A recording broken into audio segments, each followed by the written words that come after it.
खबरों का सारथी।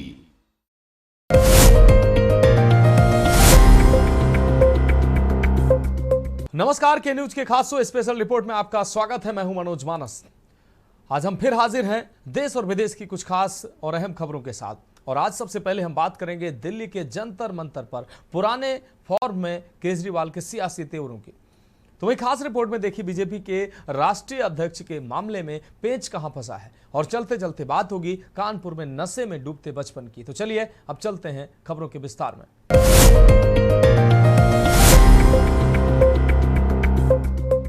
तो स्पेशल रिपोर्ट में पहली अहम रिपोर्ट की बात करते हैं। देश की राजधानी दिल्ली में पिछले कुछ सप्ताह से अवैध अतिक्रमण हटाने का अभियान चलाया जा रहा है। इसके तहत सरकारी जमीन पर गैर कानूनी तरीके से कब्जा जमा कर घर बनाने या फिर कॉमर्शियल गतिविधियां चलाने वालों के खिलाफ बुलडोजर अभियान चलाया जा रहा है। वहीं अब विपक्षी पार्टी यानी आम आदमी पार्टी इसे हथियार बनाते हुए सत्तारूढ़ बीजेपी पर पूरी तरह से हमलावर हो गई है। आपको बता दें कि दिल्ली विधानसभा चुनाव में हार के बाद अरविंद केजरीवाल अपने पुराने रंग में दिखे हैं। यह हम रिपोर्ट देखें। पुराने रंग में नजर आए केजरीवाल।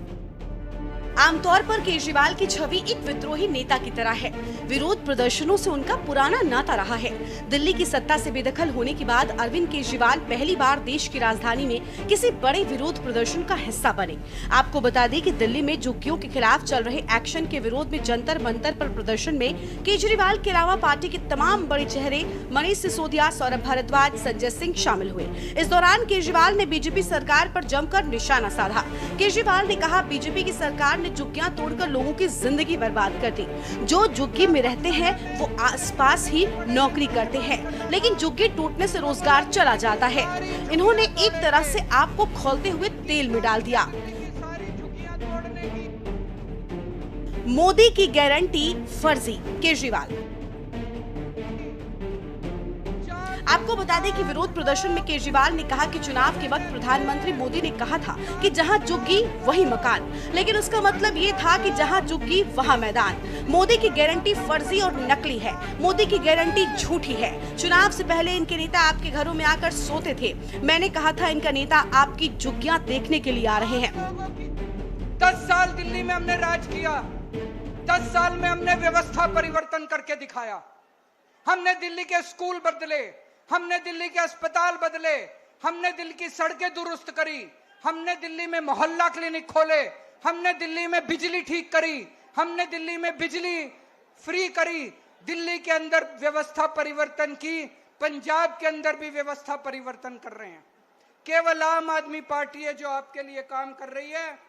मैं आपसे पूछना चाहता हूं, 75 साल हो गए आजादी के, एक भी पार्टी आई जिसने कहा कि हम आपके बच्चों के लिए अच्छे स्कूल बनाएंगे? एक भी पार्टी आई जिसने कहा हम आपके बच्चों के लिए इलाज का इंतजाम करेंगे? एक भी पार्टी आई जिसने आपके लिए बिजली का इंतजाम करा, पानी का इंतजाम करा? कोई पार्टी नहीं आई। ये दोनों पार्टियां केवल लूटने के लिए आती हैं और आम आदमी पार्टी केवल आपके लिए काम करती है। ये दोनों कांग्रेस बीजेपी बहन भाई हैं, इनसे बच के रहना। और आज जब हम जाएंगे यहां से वापस, जितनी बातें हैं सारी बातें अपनी अपनी बस्ती में बतानी है। जैसा मैंने कहा, दिल्ली में 40 लाख लोग झुग्गियों में रहते हैं।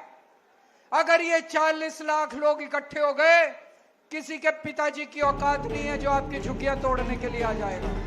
वहीं केजरीवाल ने यह भी कहा कि अगर सारे गरीबों की झुग्गियां तोड़ दी और भगा दिया तो आपका काम कैसे चलेगा। खाना बनाने से लेकर driver, security guard, auto driver, अखबार वाला और दूध वाला तक झुग्गी से आते हैं। कहा कि इनकी प्लानिंग दिल्ली की सारी झुग्गियां तोड़ने की है। दिल्ली में 40 लाख लोग झुग्गियों में रहते हैं। सब लोग एकत्रित हो जाओ। जिस दिन आप सड़क पर आ गए तो इनकी मुश्किलें बढ़ जाएंगी। अरविंद केजरीवाल ने कहा, सारे इंजन तुम्हारे हैं। 5 महीने पहले हम अच्छी खासी दिल्ली छोड़कर गए थे। 75 साल हो गए, किसी ने पानी बिजली का इंतजाम नहीं किया। बीजेपी कांग्रेस लूटने के लिए आती है। बीजेपी कांग्रेस दोनों बहन भाई हैं। इन्होंने 5 महीने के अंदर दिल्ली का बुरा हाल कर दिया। भाई कह रहे थे हम 4 इंजन की सरकार है। मैं तो कहूंगा 4 नहीं, अब तो 10 इंजन है इनके। केंद्र सरकार इनकी है, नगर निगम इनका है, दिल्ली सरकार इनकी है, एलजी इनका है, डीडीए इनकी है, दिल्ली पुलिस इनकी है, सारे इंजन ही इंजन है। कुछ करके दिखाते, अच्छा काम करते, जनता के लिए मकान बना के देते, जनता के लिए रोजगार का इंतजाम करते, तब तो तुम्हारी वाहवाह थी। 5 महीने के अंदर हम अच्छी खासी चलती दिल्ली छोड़ के गए थे। जब फरवरी के महीने में हमने सरकार छोड़ी थी, दिल्ली में 24 घंटे बिजली आती थी कि नहीं आती थी? अब पूरी दिल्ली में पावर कट लगते हैं। मेरा घर जहां मैं रहता हूं वो राष्ट्रपति भवन से केवल 2 किलोमीटर की दूरी पे, वहां दिन में 5 बार बिजली जाती है। जहां मैं रहता हूं 5 बार बिजली जाती है। पूरी दिल्ली में 6-6, 7-7 घंटे के पावर कट लगते हैं। 5 महीने में ही चला दिया बुलडोजर। अरविंद केजरीवाल ने कहा, बीजेपी को सत्ता में आए अभी 5 महीने हुए हैं, लेकिन दिल्ली के गरीबों के घरों पर बुलडोजर चलने लगा है। उन्होंने कहा, मैंने चुनाव से पहले ही कहा था कि बीजेपी की सरकार आई तो ये लोग 1 साल के भीतर झुग्गियां तोड़ देंगे और जमीन अपने पूंजीपति दोस्तों को दे देंगे। मुझे क्या पता था ये लोग 5 महीने में ही झुग्गियों पर बुलडोजर चला देंगे। बुलडोजर नहीं रोका तो गिर जाएगी सरकार। केजरीवाल ने बीजेपी को चेतावनी देते हुए कहा, अगर झुग्गियों में बुलडोजर नहीं रोके गए तो ये सरकार 5 साल नहीं चलेगी। रेखा सरकार 3 साल में ही गिर जाएगी। इसी जंतर मंतर से कांग्रेस की सरकार गिरी थी। यहीं से अन्नदाता आंदोलन शुरू हुआ था। अगर झुग्गियों को तोड़ना बंद नहीं किया गया तो यहीं से आपकी सरकार भी गिरा दी जाएगी। उन्होंने बीजेपी सरकार पर तंज कसते हुए कहा, काम करने के बजाय बीजेपी दिल्ली में एफआईआर का खेल खेल रही है। 25 साल बाद सत्ता में लौटे हो, लेकिन जनता ने आपको एफआईआर दर्ज करने के लिए नहीं चुना। मनीष सिसोदिया, सौरभ भारद्वाज और सत्येंद्र जैन पर एफआईआर करके क्या हासिल कर लोगे? काम तो करो कुछ। इनका मकसद है, मैं एक बीजेपी वाले से, बड़े नेता से बात कर रहा था, वो बोला दिल्ली की सारी झुग्गियां तोड़ेंगे। इनकी प्लानिंग है दिल्ली की सारी झुग्गियां तोड़ने की। 40 लाख लोग दिल्ली की झुग्गियों में रहते हैं। 40 लाख लोग इकट्ठे हो जाओ। जिस दिन दिल्ली की सड़कों के ऊपर 40 लाख लोग आ गए, इनकी नानी याद आ जाएगी। आप लोगों की ताकत, आपकी एकता है।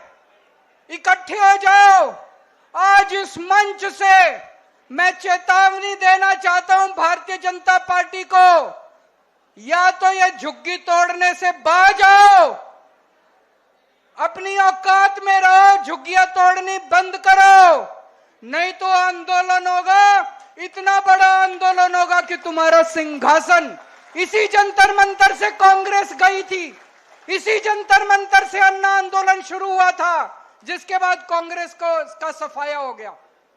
अगर तुम बाज नहीं आए, अगर तुम लोगों ने झुग्गी तोड़ना बंद नहीं किया, इसी जंतर मंतर से आज ये आंदोलन शुरू हुआ है। और आज मैं कह रहा हूं, अगर झुग्गी तोड़नी बंद नहीं की तो रेखा गुप्ता की सरकार 5 साल नहीं बचने, 3 साल से ज्यादा नहीं चलेगी रेखा गुप्ता। जंतर मंतर पर विरोध प्रदर्शन के दौरान केजरीवाल ने जो तेवर दिखाए, ये उनकी राजनीतिक शैली की खासियत है। बहरहाल अब माना जा रहा है कि केजरीवाल अब अपने पुराने फॉर्म में नजर आ सकते हैं। स्पेशल डेस्क के न्यूज इंडिया। तो स्पेशल रिपोर्ट में अब अगली अहम रिपोर्ट की बात कर लेते हैं। महीनों से संघ और बीजेपी में फंसे पेच के बाद अब खास खबर मिल रही है। दरअसल मानसून सत्र से पहले भारतीय जनता पार्टी को नया राष्ट्रीय अध्यक्ष मिल सकता है। बीते कुछ महीनों से बीजेपी अध्यक्ष के लिए विचार विमर्श चल रहा है। हालांकि अभी तक किसी के नाम पर सहमति नहीं बन पाई है। यह हम रिपोर्ट देखें। दुनिया की सबसे बड़ी पार्टी बीजेपी के नए राष्ट्रीय अध्यक्ष को लेकर लंबे समय से चर्चाएं हैं। ना तो अभी नियुक्त हो पाई, ना अभी कोई घोषणा हो पाई है। सिर्फ कयासों का दौर चल रहा है, मगर कुछ तस्वीर जरूर साफ होती नजर आ रही है। बताया जा रहा है कि इसकी सबसे बड़ी वजह पार्टी नेतृत्व और आरएसएस के बीच आम सहमति बनाने पर है। पार्टी के सूत्रों का कहना है कि इस पर चर्चा जारी है और जल्दी आम सहमति बनने की संभावना है। एक बड़ी बाधा यह भी है कि बीजेपी के संविधान के मुताबिक राष्ट्रीय अध्यक्ष का चुनाव तब भी हो सकता है जब पार्टी के कम से कम 19 राज्यों में अध्यक्षों की नियुक्ति हो चुकी है। अभी तक 14 राज्यों में ही नए अध्यक्ष घोषित हुए हैं। बीजेपी में राष्ट्रीय अध्यक्ष चयन की क्या है प्रक्रिया? बीजेपी में संगठनात्मक चुनाव की एक तय प्रक्रिया है। सबसे पहले बूथ स्तर पर चुनाव होता है, फिर मंडल, जिला और अंत में प्रदेश अध्यक्ष का चयन होता है। आधे स्तरों के चुनाव पूरे होने पर अगली नियुक्तियों का रास्ता खुलता है। अभी तक 18 राज्यों में जिला अध्यक्षों के चुनाव पूरे हो चुके हैं या अंतिम चरण में हैं। पार्टी का लक्ष्य अगले कुछ हफ्तों में 19 राज्यों के आंकड़ा पूरा करना है। बीजेपी कई रणनीतिक पहलुओं पर कर रही विचार।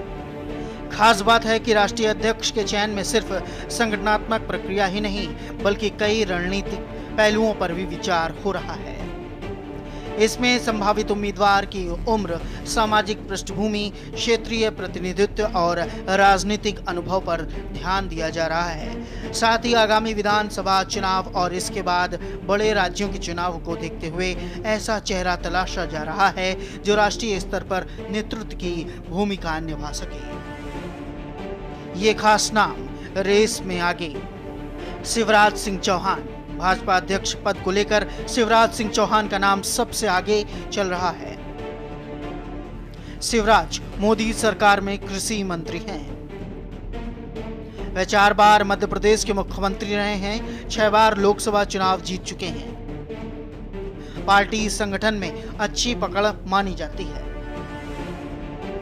वे ओबीसी कैटेगरी से आते हैं। आरएसएस के साथ भी शिवराज के अच्छे संबंध हैं। सुनील बंसल। सुनील बंसल ने 2014 के लोकसभा चुनाव में यूपी के सह प्रभारी रहे हैं। 2017 यूपी विधानसभा में प्रदेश की जिम्मेदारी संभाली। इन दोनों चुनावों में बीजेपी को कामयाबी दिलाई। ओडिशा, तेलंगाना और बंगाल में पार्टी की कामयाबी का सेहरा इनके सिर बंधा। आरएसएस के साथ अच्छी नजदीकी मानी जाती है। धर्मेंद्र प्रधान।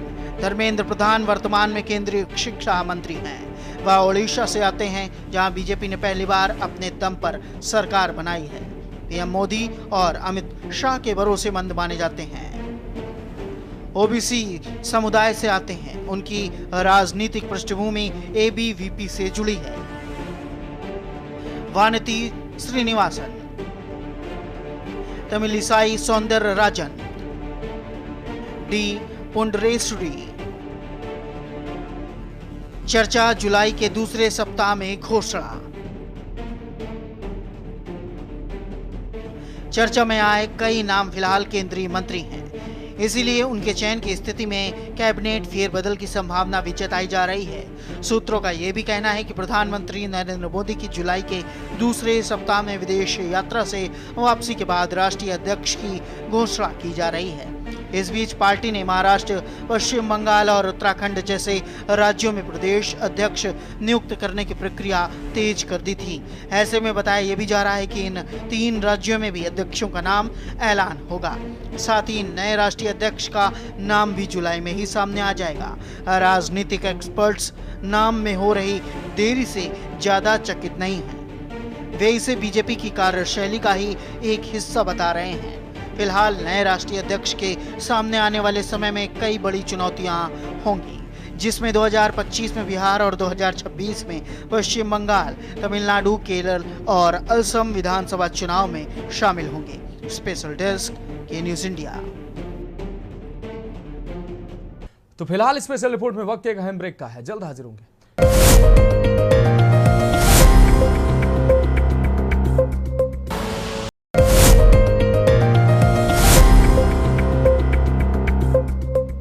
तो स्पेशल रिपोर्ट में अगली अहम रिपोर्ट की बात करते हैं। जहां बचपन किताबों, खेल और सपनों से जुड़ा होता है, वहीं कानपुर सेंट्रल स्टेशन पर इसका उल्टा नजारा देखने को मिल रहा है। दरअसल स्टेशन के पुल पर दर्जनों बच्चे नशे की गिरफ्त में जिंदगी गुजार रहे हैं और ये 5 से 12 साल के बच्चे व्हाइटनर और सॉल्यूशन ट्यूब से जैसे सस्ते लेकिन खतरनाक नशे के आदी हो चुके हैं। यह हम रिपोर्ट देखें।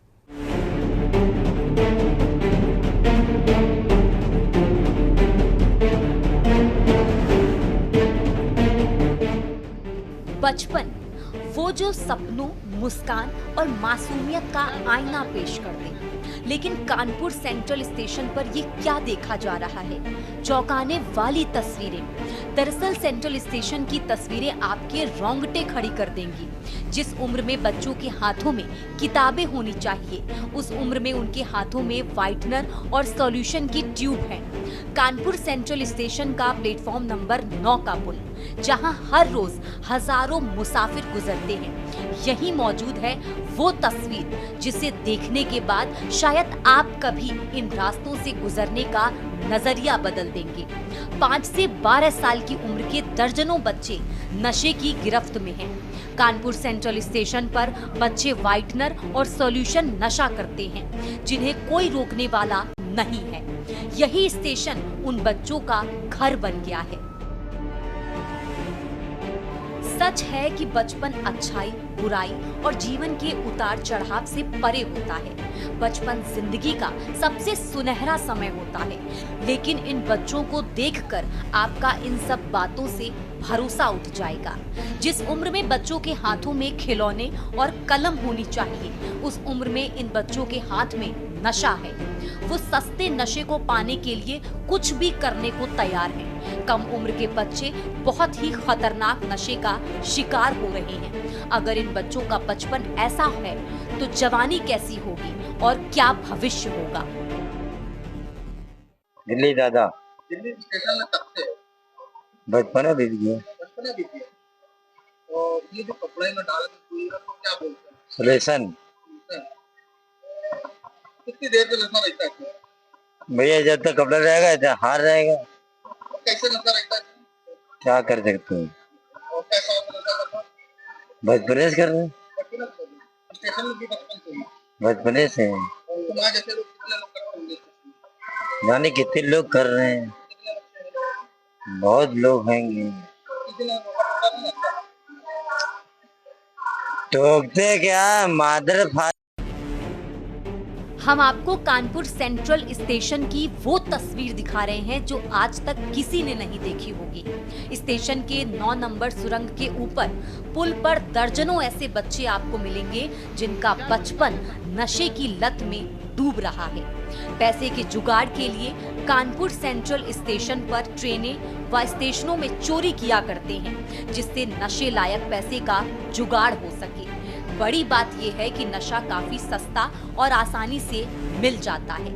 कॉपी किताब, बुक स्टॉल की दुकान में बिकने वाला व्हाइटनर और ये टायर पंक्चर में इस्तेमाल होने वाले सॉल्यूशन ट्यूब का इस्तेमाल ये बच्चे नशे के लिए करते हैं। ये बच्चे रुमाल में डालकर सॉल्यूशन ट्यूब को सूंघकर मदहोश हो जाते हैं। वहीं इसी तरह व्हाइटनर को भी रुमाल में डालकर सूंघकर नशा करते हैं।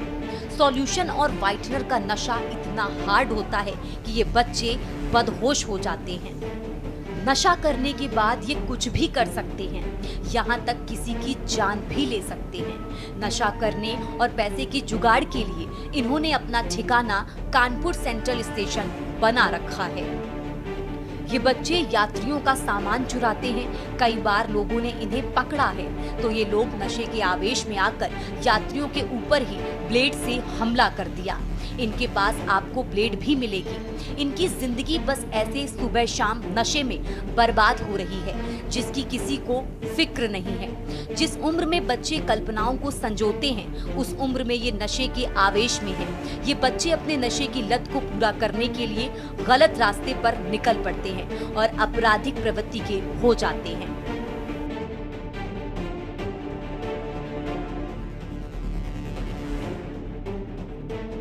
कानपुर सेंट्रल स्टेशन की ये तस्वीरें हमारे के न्यूज के संवाददाता ने उजागर की हैं, जहां बच्चों का जीवन नशे की लत का आदी हो चुका है। इस छोटे बच्चे को दिन रात नशे के अलावा खाने पीने की भी सुध नहीं रहती। ये बच्चे खाना खाने के लिए नहीं, सस्ता नशा करने के लिए पैसे का जुगाड़ करते हैं।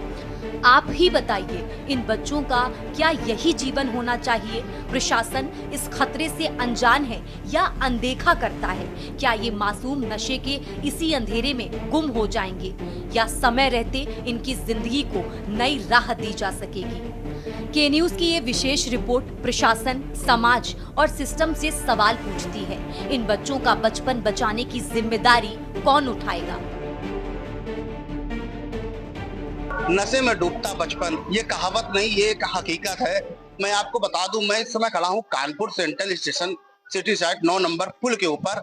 मैं अपने कैमरामैन से कहना चाहूंगा, ये वही पुल है जिसमें जो छोटे छोटे जो बच्चे जो अपने घर से भाग जाते हैं और स्टेशन आते हैं, वो कहीं ना कहीं एक नशे की लत में चले जाते हैं और कहीं ना कहीं नशा करते हैं। एक गैंग बनाकर छोटे छोटे बच्चे एक साथ एकत्रित हो जाते हैं और विभिन्न प्रकार के जो नशे होते हैं रुमाल में डालकर वो एक नशा करते हैं। मैं आपको ये भी बताना चाहूंगा, ये जो नशा है वो एक इनके हिसाब से एक सूखा नशा होता है। ये मेडिकल स्टोर हो गया या बुक स्टॉल हो गया, एक ट्यूब आता है जिसे हम लोग बोलते हैं सोल्यूशन। तो वो ट्यूब गाड़ी के पंचर बनाने के लिए भी काम आता है और कहीं ना कहीं वो ट्यूब ये जो बच्चे होते हैं वो लेके आते हैं, रुमाल में वो उस ट्यूब को डालते हैं। डालने के बाद उसका नशा करते हैं। और एक बच्चे नहीं, कई बच्चे कानपुर सेंट्रल स्टेशन में ऐसे हैं जो नशे के गिरफ्त में आ रहे हैं। अभी मैंने एक युवक से जो बात करी, उस युवक ने बताया कि हमारा जो बचपन है स्टेशन पे ही बीता है। मैं बचपन से ही नशा करते चला आ रहा हूँ और मैं सोल्यूशन पीते चला आ रहा हूँ। जब उससे बात करी कि कभी तुमको जीआरपी या आरपीएफ या रेलवे पुलिस ने कभी आपको टोका या रोका, तो उसने साफ बताया कि कभी मुझे किसी ने ना रोका ना टोका। और यही वो पुल है। इस पुल में आपको दर्जनों बच्चे मिल जाएंगे जो नशा करते हैं, जो नशा करने के बाद जब नशा उन पर हावी हो जाता है तो कहीं ना कहीं ट्रेनों में चोरी करते हैं और चोरी की घटनाओं को अंजाम देते हैं। अब देखना यह है कि रेलवे प्रशासन इस पर कैसे लगाम लगाता है। कानपुर से के न्यूज के लिए मोहित पांडे, कानपुर। तो फिलहाल स्पेशल रिपोर्ट में आज के लिए मेरे साथ इतना ही। मुझे दीजिए इजाजत और आप देखते रहिए के न्यूज इंडिया।